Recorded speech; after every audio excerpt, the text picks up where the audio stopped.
So the Fed's monetary policy is designed very specifically to affect aggregate demand. So let's take a look at monetary policy in the context of aggregate demand and aggregate supply. Here we have the situation that was occurring in the economy. So this is the long run aggregate supply, and as a result of the COVID-19 crisis, we have a shift left in the short run aggregate supply and a short left in the aggregate demand. So that puts us here at point B, or the very sad smiley face, or the sad frowny face. The Fed's primary role in the pandemic was to provide enough liquidity to keep markets functioning. In other words, monetary policy is a necessary but not sufficient means for full recovery. So in order to have enough money in the system, the Fed had to do something. But just because the Fed was doing something didn't mean it was going to fix the problem completely.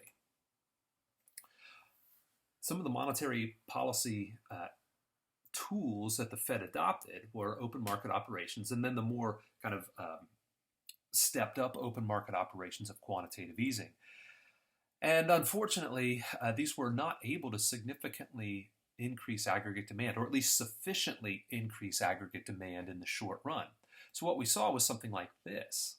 We see this quantitative easing aggregate demand curve, this darker blue curve, is definitely a shift to the right. It's going in the correct direction, but it puts us at this short run equilibrium here at letter C, where we have the slightly less sad frowny face, but still a frowny face. So it's still not where we want to be. We want to be back on that long run aggregate supply curve.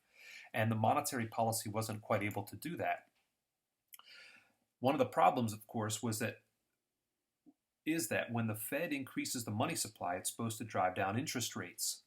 That encourages borrowing, it encourages some spending, but the interest rates were already so low in 2019 that there really wasn't much movement downward for those interest rates. So the monetary policy, the hoped for monetary policy impact on interest rates was not as big, which meant that the monetary policy moves of the Fed couldn't get us back to that long run equilibrium.